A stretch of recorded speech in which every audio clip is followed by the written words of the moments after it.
It just got very real. Ladies and gentlemen, Cowboys Nation, training camp is officially underway. 4 is back, 11 is back, although he doesn't have his contract, but the pads also aren't on. But it doesn't matter because first, we really got to talk about Mazi Smith. We're going to start there and we're going to segue into a couple other things. I got some video footage for us as well from camp first day. Listen, before we get started, Welcome back to Cowboys Digest. My name is Tyree Allison. We appreciate you checking in. Before we get started, we notice 86% of you watching are not subscribed. Really quick, this is your number one source for everything Dallas Cowboys. So please hit that subscribe button for us. We're always bringing you the number one news all the time. So basically, camp has started. We're here, ladies and gentlemen. Cowboys Nation. This is what we've been waiting for, and this is the time that we pray through above all. I mean, we want to see all of our favorite players make it through camp, make it through the pads, and we want to see you on week 1. So a couple things I want to go through. First, we got to talk about, firstly, go check out Jace's video. He's talked about the Micah Parsons, more Jerry Jones, and this front office, with an exception to Coach Shoddy. Coach Shoddy gets 100% a pass. We're not, the Cowboys Nation is not feeling any type of way towards Coach Shoddy. He has reset the culture, and it's clear. Guys have been in the building, and they're loving, the vibe that he has set and the tone that he's created. These other three, I can't necessarily speak for. Definitely check out Jace's video where he talks about, some of the crazy things that Jerry's been doing, like not signing Micah yet. We know it's on the way, but firstly, we got to talk about a very, very important key piece, and it starts with, go here first, sorry about that, Mazi Smith. So for those who don't know, Mazi Smith, we drafted him in 2023, 26th overall in the first round. This is the second Michigan defensive tackle we've drafted in the first round. The other guy was Taco Charlton, and we saw how that worked out. Mazi Smith, to me, when I first saw him, I was excited personally. I remember seeing the videos of him in the weight room.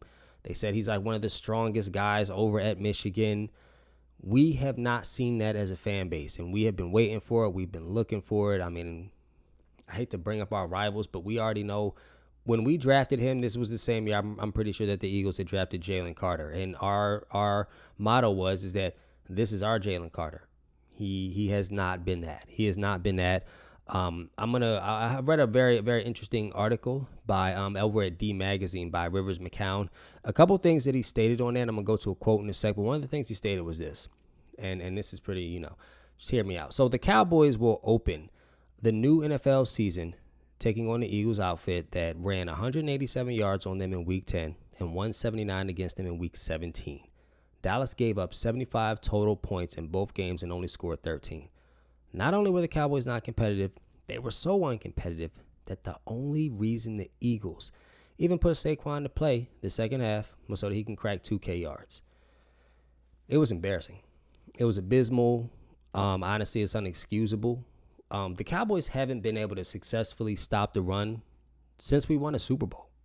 We have not been, and that's kind of the formula for the Cowboys, and history goes to show it. When we can stop the run and we can run the ball, that's when we win the chips.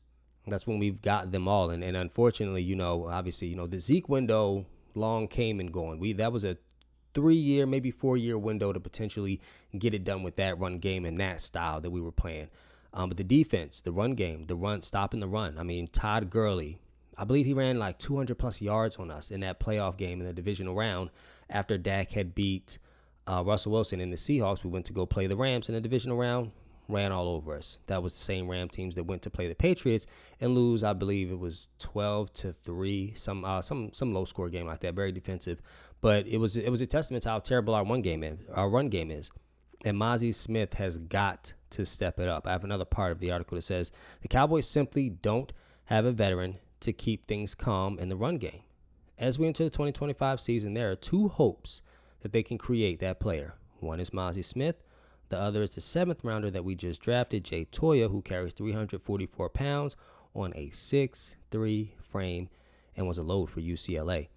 I'm really, really excited to watch Jay Toya. I think he honestly, if this guy gets in the game and within the first 4 weeks, the numbers already show that when he's in the game, we're giving up an average of 2 yards less. That's a dramatic difference. That's a dramatic difference when you look at something like, like a 3rd and 4, 3rd and 5, and a guy in the middle that literally stuffs up the run enough so that they can't just go for it on 4th down. Like we already seen half the NFL try to vote against the tush push based upon defensive linemen just not being able to stop it. Like, that's the truth. And I'm a Cowboys fan. I got to keep it very 100 with you. That's exactly what it is. You got half the NFL upset because they can't stop a play. We have seen it be stopped. And who's one of the teams that have stopped the tush push? I'll give you a hint before I say it. Okay. Tampa Bay Buccaneers. And who's in the middle? I'm blanking on his name, but you know the guy. He's literally like his twin, Vita Vea. Vita Vea. Vita Vea is gigantic in the middle. He is not as big as Vita Vea, but he's very close. He's very close, and I think he's going to be a huge stuffer for us. I want to take a quick look at Mazi Smith's stats. Going too far. Last year.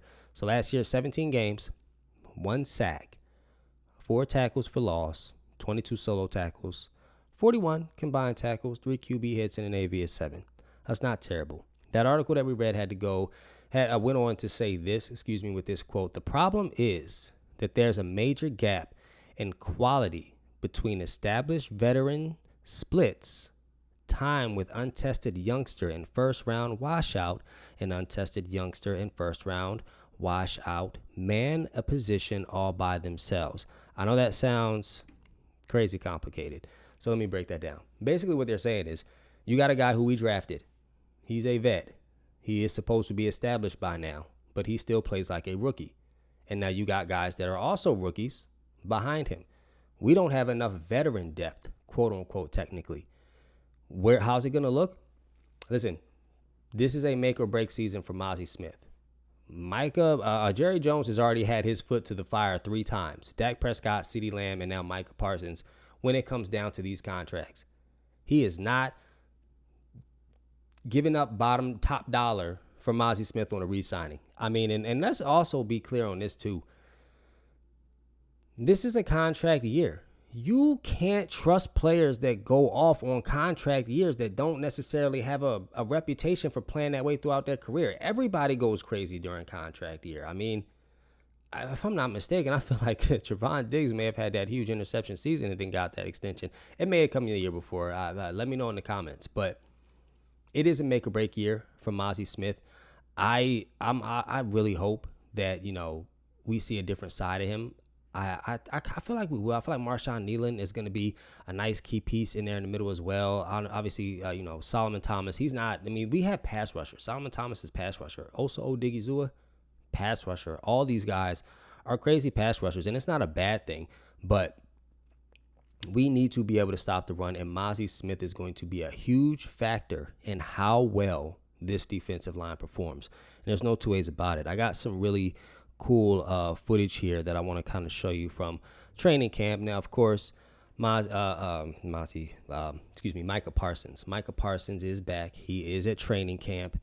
Still no contract. It really shows his heart. It shows his heart. It shows his love for the game, his dedication. We got a squabble over here. I got this from 2 angles, so you're going to see it again. Listen, a squabble, day 1. It's not even that hot out there yet. I mean, we're not even in August yet, so we know that. It's not as hot as it can be. So squabbles are starting early. I like that. That's Coach Shoddy making sure that the culture knows that we're not getting pushed around. Because what did the Cowboys look like last season? They got pushed around. They got pushed around a lot. Terrible tackling, whole bunch of arm tackling, no physicality, no urgency. This is a good play right here. Watch Dak Prescott. He drops the ball. Laser, right to CeeDee Lamb. I'm excited to watch more of that, too. I think Dak Prescott coming off the snap. I'm really curious to see if we maintain his cadence, here we go. And if you look at that a little bit closer, you do see a defender get in there. And a couple of these plays I can actually break down, and we might see where we still need work at in this camp. Like, I'm excited about the draft class. I love the vets that we bought in on the offseason. But what exactly is this offense and this defense going to look like come week 1 when we're going up against the defending champs and the Philadelphia Eagles on banner night? It's another great play, but that's actually intercepted. That was by Marshawn Kneeland, by the way, too. I think that was one of those plays where, we need Marshawn Kneeland to be that guy as well. That's why I was also mentioning him. Marshawn Kneeland, Solomon Thomas. And you see George Pickens catching a nice one from the side, coming up the boundary. That's clean. I'm excited for George Pickens, CeeDee Lamb. We already know they're going to come out strong. This was a play that was going around on Twitter. That's not George Pickens. It has been debunked. That's not George Pickens. But I want you to look at this play one more time and watch very closely right here. That's almost a sack. I think it's a great play. I think it's a great throw. I love seeing it very first play, out of camp. But let's be realistic. That's a sack. That is without question a sack. But overall, I'm really excited. I'm super excited to watch this team, to watch this offensive line. We still have a lot of questions that are going to need to be answered, between the O-line, the D-line. A couple other guys I'm excited for are the running back room. We got a guy coming in Miles Sanders and Javonte Williams and vets, and then we got our two rookies in Jaden Blue and the kid that we picked up from Clemson, as well as Deuce Vaughn. Deuce Vaughn is one of those running backs where I think we haven't utilized him properly. And when we do, it's going to show exactly who we are, without question. I think the running back room is honestly, I think the running back room is going to be fine. The running back room we're going to see how good they are when we know how good the offensive line is. If the offensive line can get off the ball, get space, put guys on their back, do some pancaking, all of these guys are guys that can get you 4 or 5 yards a clip. Easy. I'm excited for everything. Every single part of camp that's on the way. We got a lot more footage dropping daily. I'm going to try to keep bringing you guys more tape every time I do an upload. But this is definitely, without question, a big make or break type of year for Mazi Smith. We want to see how he's going to do. I'm still excited to watch him. I'm not giving up hope as a Cowboys fan. I'm excited to watch him. I'm excited to see, how he's going to come out and, change the game that he says he's going to change. I mean, he says he's dropped 25 pounds. He's just over 300 now. I'm interested to see what he looks like, but you also lost a lot of what made you the run stuffer that you were. Or didn't you? Or did you? We don't know, but we will see. Anyway, we appreciate you checking in. This has been Cowboys Digest. My name is Tyree Allison. We thank you as always, and we'll see you next time.